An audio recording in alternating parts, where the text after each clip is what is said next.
it's Friday, so it's time for our national town hall meeting with a guy I think of as America's senator, and maybe even one day America's president, Senator Bernie Sanders. Senator Sanders, welcome back to the program. Great to be with you, Tom. So there's always a lot going on politically. There is a lot that's going on. All right, so let's just get to work here and rattle it off. Yep. I know over the last number of weeks we've had a lot of callers who are concerned about the need to extend long-term unemployment benefits. I am very happy to say, we don't often have good news around here, but I am happy to say that I believe, everything being equal, on Monday night, the Senate will vote to extend long-term unemployment for a 5-month period, making it retroactive. After a lot of work, people like Jack Reed of Rhode Island have done a very good job on this. We managed to get a number of Republican senators. We need 5. We may have 5, or we may have more. So I think you should have the entire Democratic caucus plus 5, 6 Republicans give us 60 votes. We pass it. And this is something that is desperately needed from a moral point of view. Long-term unemployment in this country is really, really high. People have reached the end of their financial ladder. They have no job, no income right now, and we need to help them. What we also know economically is when you put money into the hands of people who are going to spend it, it creates jobs. So this is a twofer. It's a win-win situation. We've got to do it. We'll pass it in the Senate, I hope, on Monday night. It goes to the House. Republican House Leader, Speaker Boehner has indicated he's not sympathetic to this, but I'm not sure that we can't get some Republican support there as well. So let's keep moving on that one, and that's some good news. The next item on the agenda, the Democratic caucus, I'm an independent in the Democratic caucus, but what I've been pushing for and what is going to be, you're going to see happening in the next couple of weeks and months, is a pretty strong agenda dealing with the economic crisis facing the middle class and working families of this country. So the next issue we deal with is the issue of pay equity, and that has everything to do with the fact that women in this country earn 75 cents for every dollar that men earn. We want to address that. Women should get the same pay as men. That goes without saying, so we've got legislation to move that along. Following that, we're going to work on the minimum wage bill. And what you have there is, as a nation right now, we have $7.25 an hour nationally. We want to raise that to $10.10 an hour. Not enough, to be sure. We should go higher than that, but it's a start.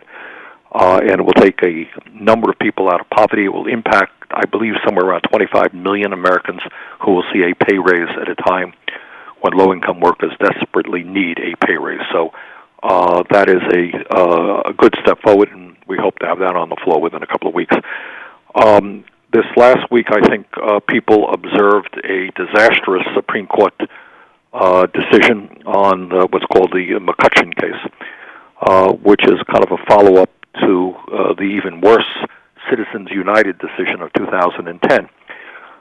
These court cases are being pushed by the Republican Party, who want to move toward the goal that Justice Thomas enunciated in his statement on the decision. And what that is about is what they want to do is to repeal all limitations on campaign funding. So Citizens United opened the door to the Koch brothers and Sheldon Adelson to spend huge amounts of money through independent political expenditures, huge amounts. And we're talking about these guys spending hundreds and hundreds of millions of dollars. What this decision does is make it easier for millionaires now to contribute more into the direct campaign coffers of individual candidates. So it gives more power to the wealthy and the powerful at a time when they already have so much power. I think many listeners and viewers may have observed what happened in Las Vegas last week, where you had this incredible spectacle, and this is where politics in America now is, of these prospective Republican candidates for president kind of lining up in Las Vegas to meet with Sheldon Adelson to tell him what they could do for him if they are elected president. And their reward will be, if he selects one of them, will be no doubt hundreds and hundreds of millions of dollars for their campaign for president. So we are moving very rapidly, and I think more and more people are seeing this, Tom. in the direction of a nation which is giving up its democratic tenets of one person, one vote, that we're all equal at the ballot box, to a nation which is moving toward an oligarchic form of society where yet you have a vote and I have a vote, but Sheldon Adelson and the Koch brothers can spend hundreds and hundreds of millions of dollars on the candidates they want. And that is not, I think, to anyone's understanding of the word, what democracy is about. That is oligarchy, that is plutocracy, that is the rule of this nation by a handful of billionaires, and I think it's an absolute disaster. So we're going to kind of accelerate our efforts to overturn Citizens United through a constitutional amendment. I personally believe we have to move toward public funding of elections, but we have got to do something dramatic to curtail the power of big money, who already controls the economics of the nation, control Wall Street and corporate America. Now they want to control the political process as well. And the Supreme Court, of course, has made their lives much easier in doing that. This week also we had some news about the Affordable Care Act, so-called Obamacare. And the interesting point there is that despite a horrendous rollout, I mean, it's hard for me to understand how they couldn't get their website in running order, but they didn't. Despite enormous amounts of bad publicity and 24/7 attacks by the Republican Party, it turns out that millions and millions of Americans are in deep need of health insurance and affordable health insurance. So, in fact, to everybody's surprise, more than 7 million people have signed up for the Affordable Care Act, which is what the original goal was. We saw a real surge in the last few days, and I think more people will eventually be coming into the program. As I've stated many times, I think the Affordable Care Act has some very important provisions in it, ending this obscenity called pre-existing conditions, making sure that young people 26 years of age or younger can get into their parents' health insurance program, reducing prescription drug costs for seniors, ending discrimination against women, and in fact, expanding Medicaid and allowing more people to get affordable care through the exchanges. Those are good things. But at the end of the day, we should also be aware that if, after all of the successes of Obamacare, we still will have many, many millions of people in this country who have no health insurance. We will still have a situation where we are spending by far the highest cost in the world per capita on health care than any other nation. So we are spending more.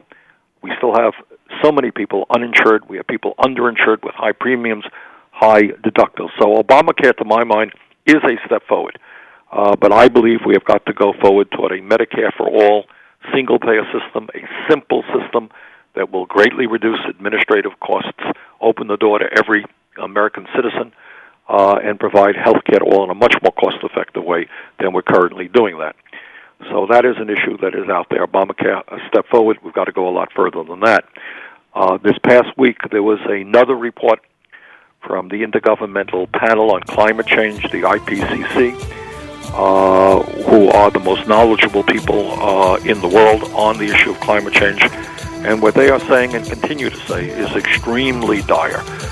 They talk about the fact that polar ice caps continue to melt, sea ice in the Arctic is collapsing, heat waves and flooding are becoming more and more intense. Some animals have already become extinct. Hang on just a second, please. This is the Thom Hartmann Program. Senator Bernie Sanders with us. We'll be taking your calls for Senator Sanders, and he'll finish his thought right after this.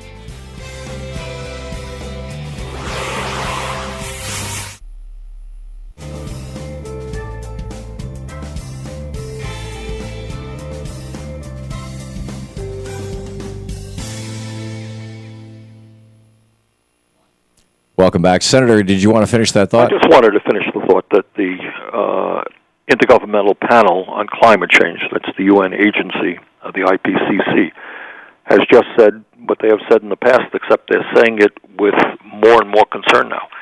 And that is climate change is real. Climate change is caused by human activity. Climate change today is already causing devastating impacts in the United States in terms of droughts, floods, extreme weather disturbances, freaky weather, and it is only going to get worse unless we transform our energy system and move to energy efficiency and sustainable energy. And that's their message, and some of us have got to take that to heart. And it pains me very much that we have a major political party in the U.S. Congress, the Republican Party, where most of those people do not even accept the basic science on climate change. That's a pretty sad day. So those are just some of the issues that are taking place in D.C. right now. Okay. Well, let's pick up some phone calls then. Let's do it. Cheryl in Virginia Beach, Virginia, watching Free Speech TV on the DirecTV satellite system. You're on the air with Senator Sanders. Cheryl? Yes. Hi. Senator Sanders, hi. It's lovely speaking to you, and I have a... Yes. Cheryl, you have to listen to your phone, not your television. There's a delay. So if you're listening to your TV, turn it down. Don't look at it. Just talk to the phone. Yes, sir. I respect you. I respect you so much. And my question is, how does an ordinary citizen go about trying to overturn this Citizens United and the Supreme Court decision that was just recently made? Should we, do we need another Occupy, maybe the Supreme Court justices? Well, first of all, Cheryl, thanks very much for the excellent question. And I think what ordinary citizens are going to have to become is extraordinary citizens. Ordinary is no longer good enough. The world is changing very rapidly. The big money interests are using their power and their influence against the working families of this country in a way that we have not seen probably since the Gilded Ages of the 1920s. So we have to be extraordinary. And that means I like that idea. The idea that the Supreme Court is sitting there and weighing these very difficult legal issues. They have come to the conclusion, after massive amounts of research, that corporations are people and billionaires have the freedom of speech to buy elections. I don't believe that for a moment.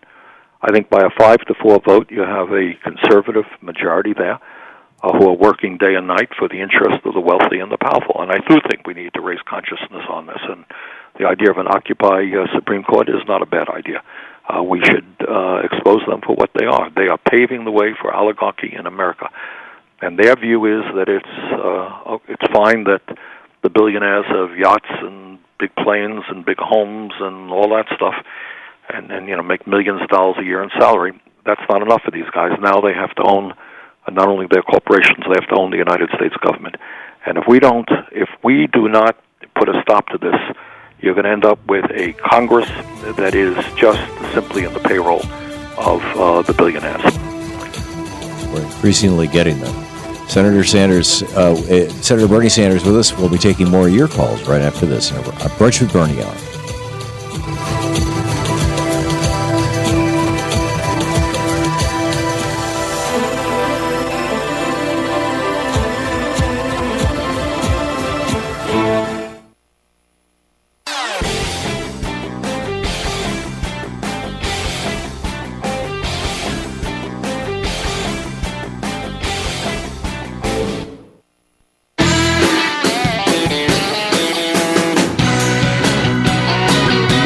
It's the place where smart people get their news. The Thom Hartmann Program. It's our Brunch with Bernie hour here on this Friday afternoon, Friday the 4th of April.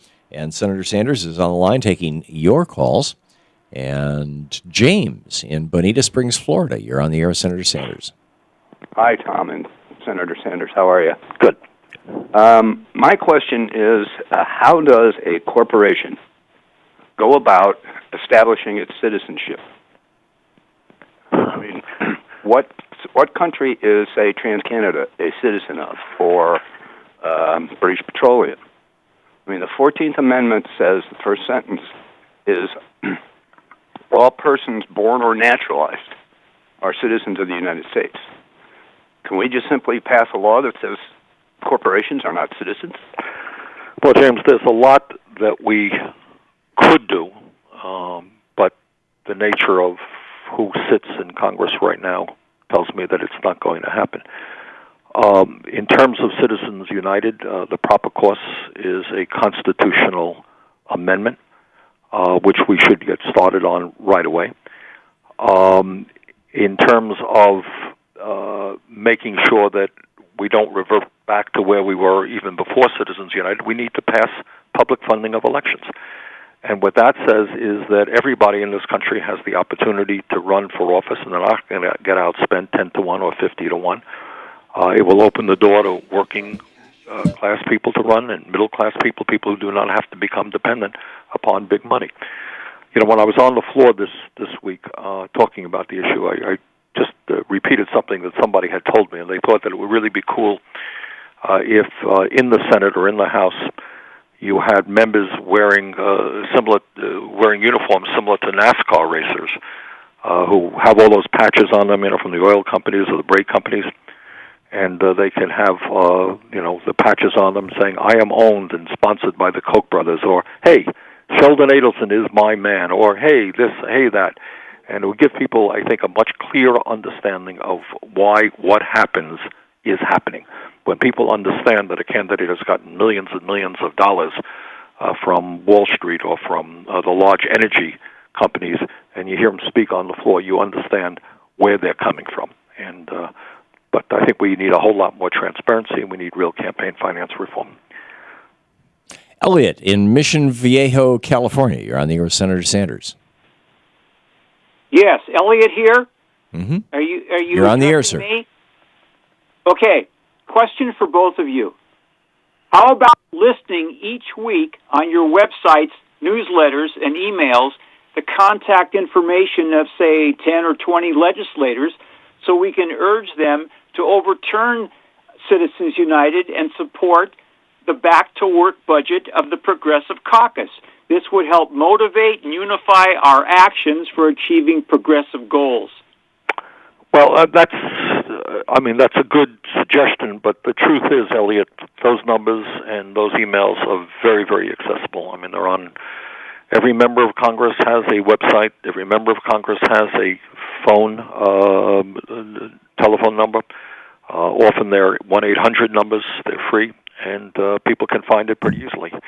And in general, I think what we understand in terms of what's going on right now, if there is legislation that protects the interest of the wealthy and the powerful, virtually all, not all, but virtually all Republicans are there. We just saw this last week, the Ryan budget. Same old, same old.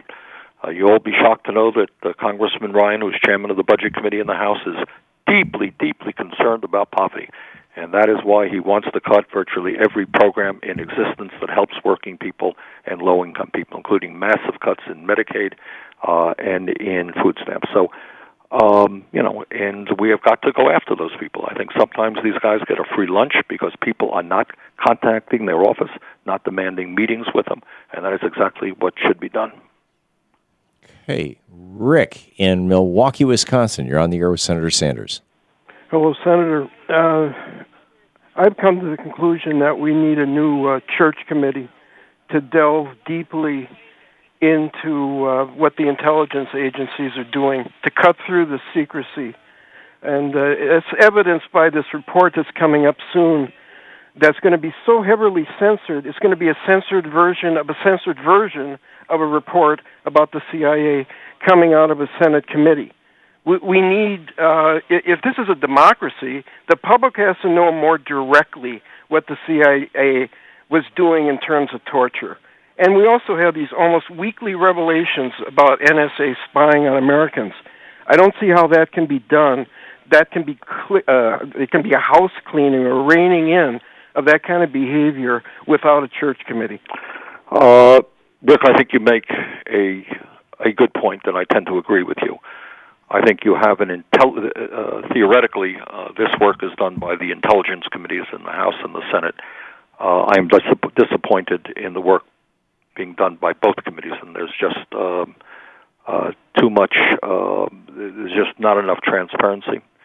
And I think there is a concern all over this country about what the NSA is doing, what the CIA is doing. Now we heard recently USAID is using some money to try to, had used some money to try to disrupt activities in Cuba through Twitter or something like that. I think we do need a lot more transparency, but I will tell you, I think it's not going to happen with the current composition of the Congress. But I think the American people want it and need it, and it's something we should fight for. How did the Church Committee come about? Was he already in charge of an oversight committee, or did Congress form? I mean, it came out of the outrages, obviously, of Watergate and Chile and all that stuff, and the feeling that the American people had a right to know the type of covert activity that the government was engaged in. And, from that, we learned a good deal. So Congress commissioned a committee and I just don't know what Senator Church's position was. Was he head of the relevant committee, or was it a new committee? I don't know the answer. Yeah. It might be, instructive. I mean, all of this stuff could be done tomorrow by both the House and Senate Intelligence Committee. You're right. Unfortunately, it's not going to be done. Senator Bernie Sanders on the line with us. It's our national town hall meeting, Brunch with Bernie. We'll be back right after the news with more of your calls for Senator Sanders right here on the Thom Hartmann Program. You're listening to the Thom Hartmann Program. Call 866-987-THOM. And don't forget, on Facebook, Bernie has a page, Bernie Sanders over on Facebook, and also his website, senate.sanders.gov.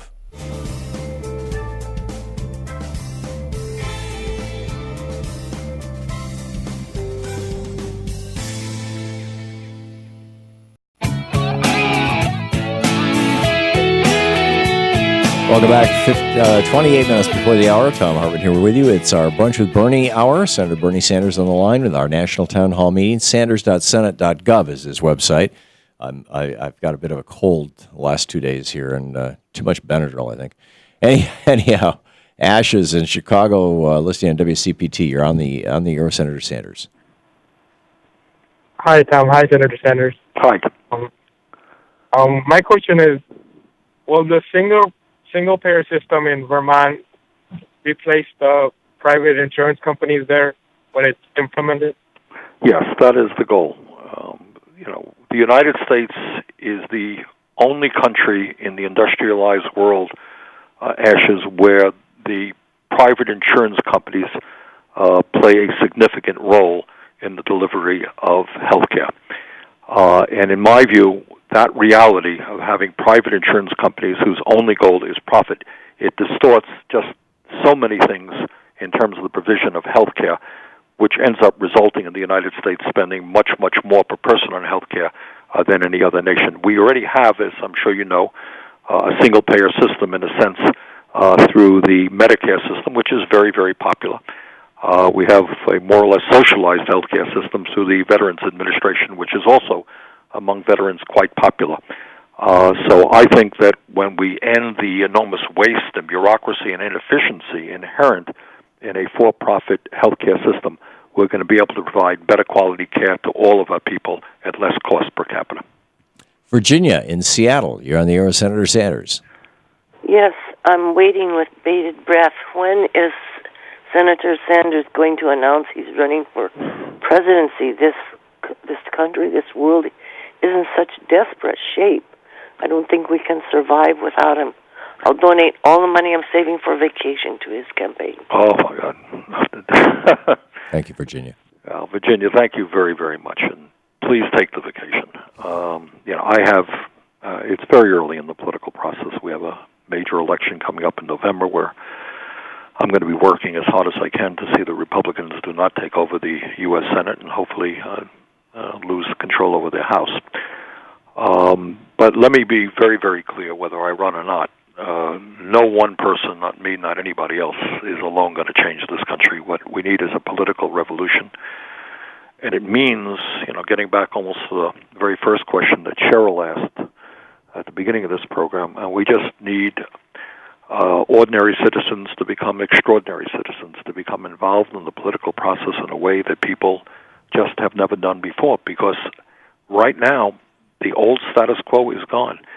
You have billionaires, oligarchs on the march. It's a funny thing, Tom.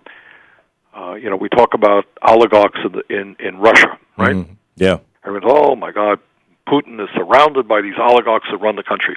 what do you think is happening in America today in every area of our lives? Yeah. We're looking at oligarchy. And no one president, not the best, smartest man or woman in the world, can change that alone. What you need to take on this oligarchy and these billionaires is a massive grassroots movement that demands that all parts of government, the White House, the House, the Senate, start reflecting the needs of ordinary people. The irony of the moment is that despite what the corporate media may suggest, most Americans are in agreement on many very, very important programs. You go out and you ask some of the most conservative people in this country, ask the Tea Party people, do you think we should eliminate Social Security or make massive cuts in Social Security or make massive cuts in Medicaid? You know what the Tea Party people say? You're nuts. We're struggling. We can't keep our heads above water. Of course we need Social Security and Medicare. What they don't know is that the founders of the Tea Party want to either privatize or make massive cuts in these programs. The Koch brothers have not told the average member of the Tea Party that reality. So the point is, on important issues like Social Security, Medicare, the need to create massive jobs, climate change, the absolute imperative that our young people be able to get to college and get a decent education regardless of their income, we have overwhelming majority of the American people on our side. What they have is unlimited amounts of money, huge influence in the media. They own most of the corporate media, and that's what the struggle is about. How we bring people together around an agenda that most people already support, elect people around that agenda, hold those people accountable. So it's a long answer to your question, Virginia, to say that I haven't made that decision yet. But no matter who is president of the United States, that person is not going to succeed unless we have a grassroots movement to take on the oligarchs. Dan in Tell City, Indiana. You're on the air with Senator Sanders. Hello. I just, real quick, why don't we rebuild infrastructure, bring back the WPA, CCC, and prosecute the previous General Motors CEO for voluntary manslaughter? Well, Dan, let me answer the first part of your question. That's exactly what we have to do, and that's what some of us want to do. But, I talked earlier, a moment ago, about the agenda that is going to be rolled out by the Democrats in the Senate, and I think it's a pretty good agenda, and I've been part of helping to formulate it. And one of the areas where I have been most active, and that's going to come up, the Senate moves slowly. So we're starting off with extending long-term unemployment, then we're going to pay equity for women, then we're going to the minimum wage. But, a few weeks or a month or two down the line is a massive jobs program to do exactly what Dan is talking about. The infrastructure in the United States, and that's a fancy word for roads and bridges and water systems and wastewater plants and rail, is collapsing. And we are way behind many other countries around the world in the amount of money we invest in maintaining and constructing our infrastructure.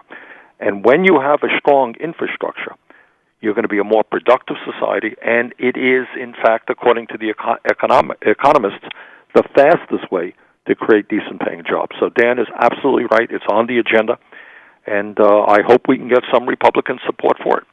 I would also tell you there's a member of the Transportation Committee that the fund that the federal fund, the Highway Trust Fund, is running out of money, and we have to fund that. But our Republican colleagues are much more concerned about tax breaks for billionaires and for corporations rather than funding the needs of the American people and our infrastructure. So that's a struggle that's going to be coming up right within a couple of months.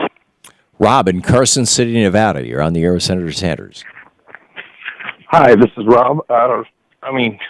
Thank you, Bernie, for your service, and I'm begging you to run. And what I can't figure out is why the Supreme Court is doing this.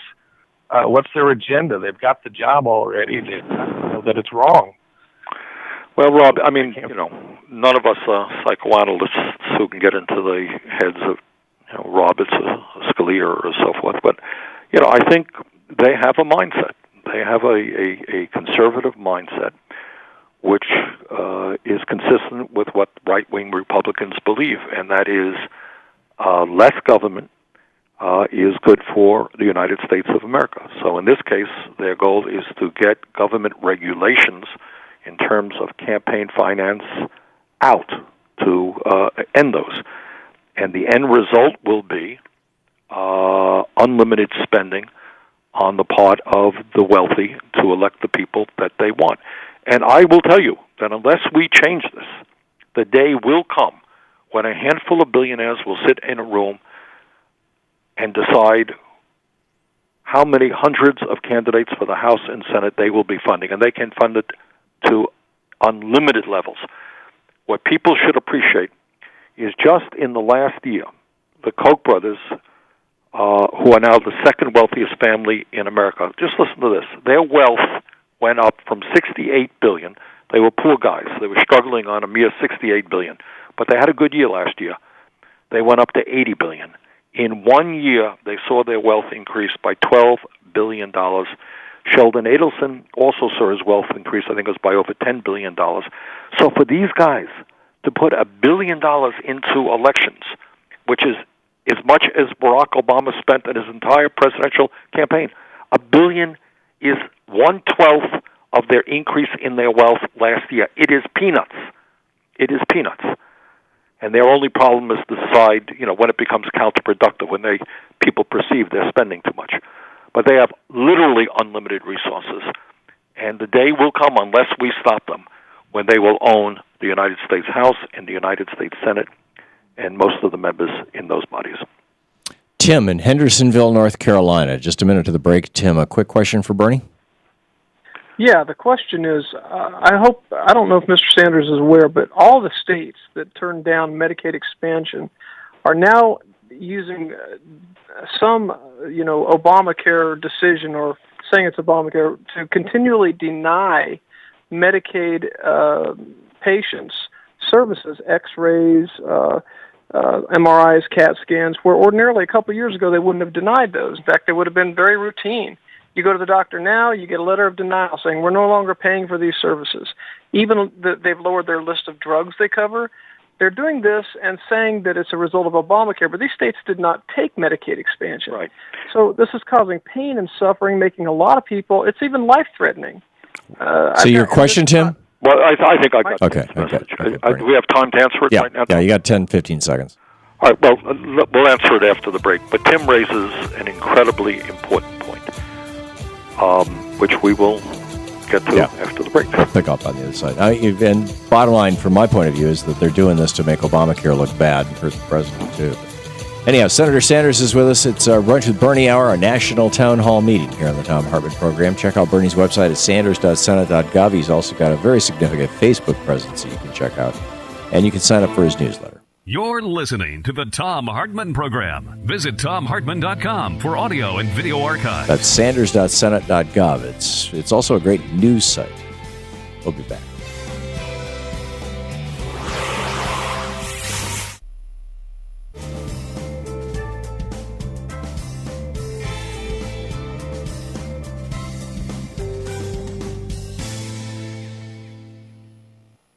So, Senator... well, let me pick up on this point. As everybody knows or should know, Medicaid is a federal state program which provides health insurance to lower-income people. Generally speaking, dependent... And states have a lot of say in what is being covered, which is Tim's point. Generally speaking, the funding, I think, at least in Vermont, is something like 60 cents federal and 40 cents state. So 2 points to be made. What Tim is saying is that many of the right-wing states out there are cutting back on Medicaid services for their lower-income folks, and that could be life-threatening. It's not a question of it could be. It is life-threatening. And people have died and will die because obviously they don't get the health care that they need. The other point is that some 20-plus states in the country have rejected the Affordable Care Act's expansion of Medicaid, despite the fact that the federal government is paying 100% of the costs for the first 3 years, and then will pay 90% of the costs. So what Republican governors and legislatures are saying is, okay, there's legislation out there that will provide health care to many of the low-income people in our state, some of whom have never had health insurance in their lives. They will be finally able to get to a doctor to treat serious health problems, but we are going to deny them that health care, even though the federal government has made it available. And why that issue has not gotten more attention in states around this country is something that I just don't know. People should be demanding that states cover Medicaid 100% of the costs picked up by the federal government. So I thanked him for his important comment, and I will tell you there's studies out there that are already saying that because of the lack of expansion of Medicaid in those states, thousands and thousands and thousands of people are going to die. We did a really serious rant on this show and also on our TV show last week. There's a woman named Charlene down in Florida who made $11,000 a year working 3 part-time minimum wage jobs. And in Florida, if you earn over $4,700, you don't qualify for Medicaid. And if you earn under $11,400, you don't qualify for the Obamacare subsidy. So she fell into the Republican red state donut hole.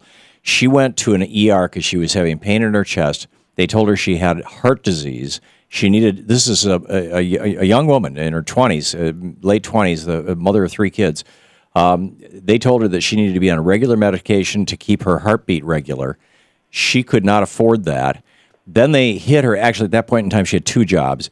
Then they started sending her bills and a collection agency for the emergency room costs. So she took a 3rd job, still no medication for her heart, and she died on that job. Tried to pay off the ER bill where they had told her she needed to go to a doctor, and she couldn't go to the doctor because Rick Scott would not take that Medicaid expansion money. And so I just came right out and said, we should be seriously talking about Rick Scott as having blood on his hands. So you may not want to go that far, but that's how PO'd I get off. No, look, you're saying on an issue that, I think it's important to be brutally honest, and I think you are being honest about it.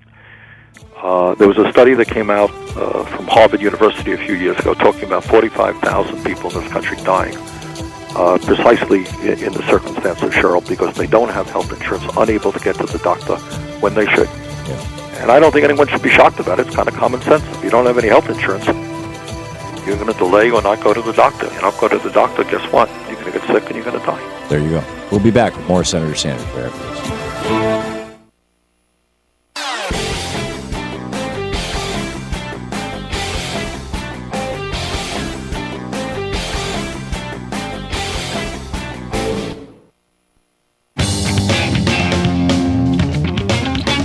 Ten minutes before the hour, welcome back. Thom Hartmann here with you. Senator Bernie Sanders on the line with us, taking your calls in our national... Let me just make one more point on this health care issue. I want everybody to understand, and the media doesn't talk about this very much, we are the only nation in the industrialized world where what happened to that woman, her name was Cheryl? Yeah, a woman named Cheryl down in Florida who what happened to her does not happen to people in any other major industrialized country on earth, because all of those countries have, in one form or another, national health care programs guaranteeing health care as a right. We are the only major country on earth where that could happen, and it happens time after time after time, and it is a disgrace that has got to be ended. Yeah. Rick in Irwin, Tennessee. You're on the air with Senator Sanders. Hello, Senator.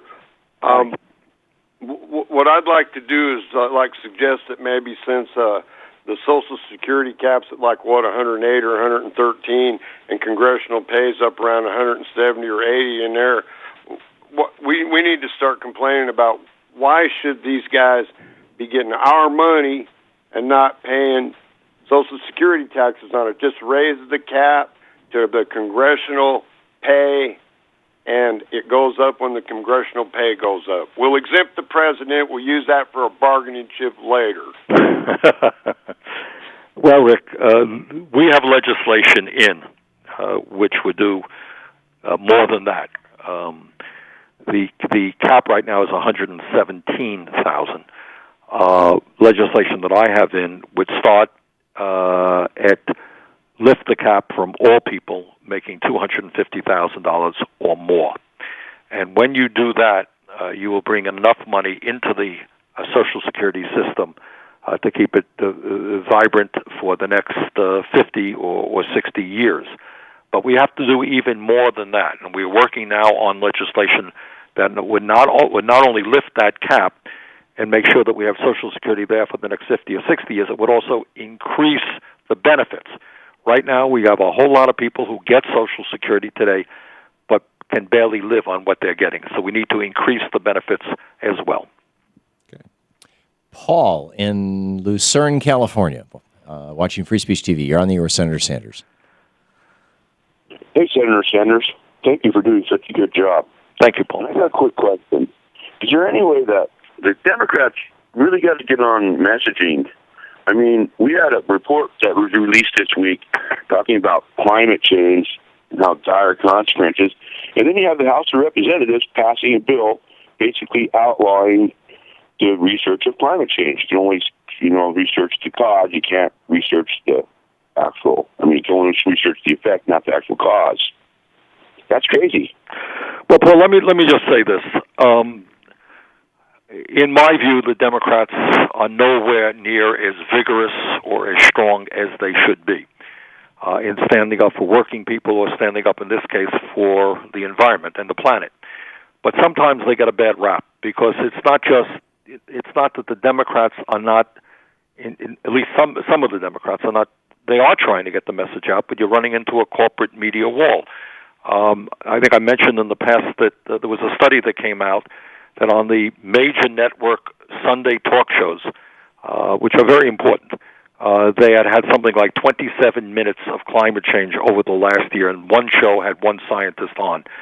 We've worked on that, maybe made some changes to get more discussion on the Sunday shows. But the point is, when you have the Koch brothers and other billionaires trying to confuse the American people and suggest that there really is a debate about whether climate change is real when that debate is long over, we run into a real problem in terms of the media. And I can tell you that there are a number of us who are working very, very hard on the issue. We're trying to get the word out. Sometimes it's harder than you might think. Okay. Eileen in Big Sky, Montana. You're on the air with Senator Sanders. Hey, Bernie. Two things here. One, the foreign worker program is beyond abused. I live in Big Sky, and I am unemployed while hundreds of foreigners have multiple jobs. My crime is I'm for Americans working. These people, there's 100 million Americans on welfare, and these companies are absolutely fraudulently misrepresenting that they can't get Americans. They don't even want Americans, and once the foreigners get here, Americans get put out of work. I am unemployed while foreigners are working. Also, I'm unemployed while I have the light years best environmental education and agenda that the world needs. Gore was impressed with it in the 90s. Clean energy is last on my agenda because it hasn't been achieved in 4 decades. It's not going to be achieved for at least another decade. Right. But the first Eileen, thank you very much. Eileen has a website that she wants to pitch, but anyhow, you want to address her? I just would say 2 points. One of the concerns that I have had historically with immigration legislation, and I voted against one in the past, I voted for the last one. I managed to get a significant jobs program for young people in that bill, is the point that Eileen is making. When you talk about immigration reform, it is one thing, and I strongly support bringing the 12 million undocumented workers out of the shadows. I think we've got to do that. That's the right thing to do. But part of these immigration bills often include provisions that would allow a whole lot of unskilled workers. We're not talking about these PhD rocket scientists. We're talking about unskilled workers from other countries coming into the United States to compete against low-wage workers in America, which has the result, I think, of driving wages down and making it harder for Americans to get jobs. So that is an issue that we have got to pay more attention to. Okay. And the final minute of the show, it's yours. Well, the final minute speaks to the fact that, as I think we discussed this afternoon, these are very, very, very tough times for America. Our middle class is disappearing. We have more people living in poverty than ever before. Despite Obamacare, tens of millions of people still do not have health insurance. And yet what we are seeing in the story of this moment is not only the increased wealth of the top 1%, it is the increased power of the top 1%. These guys are now putting hundreds and hundreds of millions of dollars into the political process to create a government which works for the wealthy and the powerful, not for ordinary Americans. And we've got to fight back through education and through organizing and through involvement in the political process. Senator Sanders, thank you. Thank you very much. Great talking with you again this week. Bernie's website, sanders.senate.gov.